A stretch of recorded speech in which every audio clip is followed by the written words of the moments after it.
Hi guys!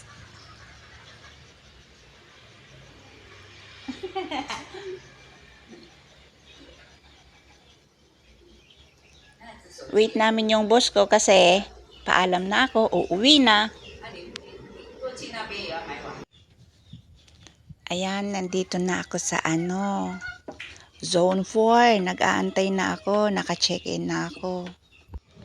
Maaga kasi akong umalis sa bahay kaya maaga rin akong nag-check-in. Ayun. Dito ay ang papunta po ako sa Clark. Ayan, marami ring tao. Ayan, sumakay na kami sa hindi ko na pinicturean yung kasi nasa ibang cellphone ko, hindi ko na nakuha, na delete ko. Ayan dito na kami sa eroplano. Ayan, welcome home Philippines. Eto na ako guys, yung sundo ko nag-aantay na. Ang dami kong hindi nakuhang picture kasi video kasi sa isang cellphone ko na delete na rin. Okay, bye bye, uwi na kami.